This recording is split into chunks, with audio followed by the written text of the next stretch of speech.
नमस्कार दोस्तों, स्वागत है आपका द संकेत लाइव में और मैं हूं तमन्ना। आज हम बात करेंगे एक ऐसे मुद्दे पर जो सीधे तौर पर हमारे देश की सुरक्षा से जुड़ा। जी हाँ, भारतीय सेना में इस वक्त 1 लाख से ज्यादा सैनिकों की कमी है, लेकिन क्यों और इसका समाधान क्या है? क्या अग्निवीर स्कीम इस कमी को पूरा कर पाएगी? आइए इसकी पूरी सच्चाई जानते हैं।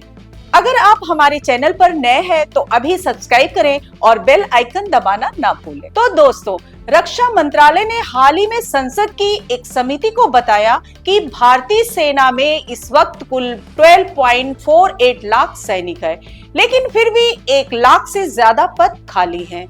इसमें सबसे ज्यादा कमी है जूनियर कमीशन ऑफिसर यानी JCO और नॉन कमीशन ऑफिसर यानी NCO के पदों पर।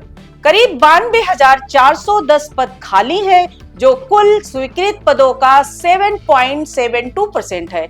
लेकिन सिर्फ सैनिक ही नहीं, ऑफिसर्स की भी भारी कमी है।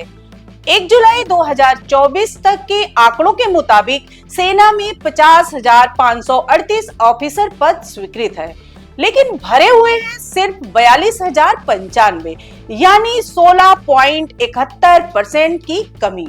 तो सोचिए, हमारी सेना जो दिन रात देश की सुरक्षा के लिए तैनात रहती है, उसमें इतनी बड़ी कमी कैसे हो सकती है?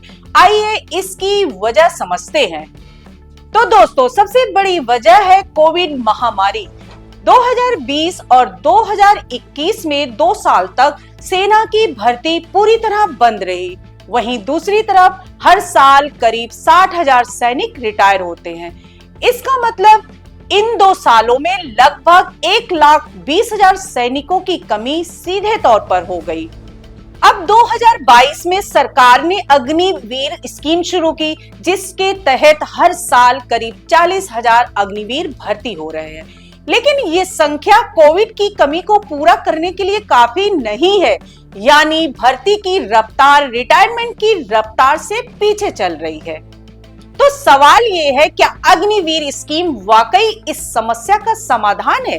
चलिए इसे और गहराई से समझते हैं। तो दोस्तों, अग्निवीर स्कीम क्या है?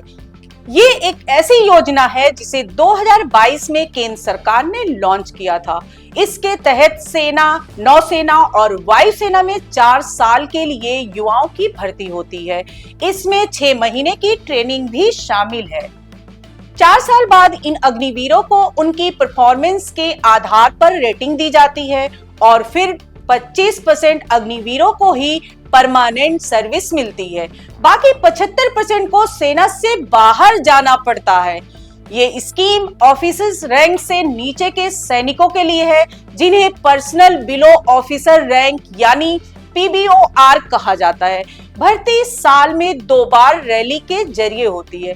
लेकिन सवाल ये है कि क्या ये स्कीम लंबे समय में सेना की कमी को पूरा कर पाएगी और क्या ये युवाओं के लिए आकर्षक है? रक्षा मंत्रालय का कहना है कि अग्निवीर स्कीम के साथ साथ कई और कदम उठाए जा रहे हैं, जैसे कि सैनिक भर्ती में उम्मीदवारों की भागीदारी बढ़ाने के लिए सर्विस सिलेक्शन बोर्ड यानी SSB के इंटरव्यू में शामिल न हो पाने वालों को दूसरा मौका दिया जा रहा है।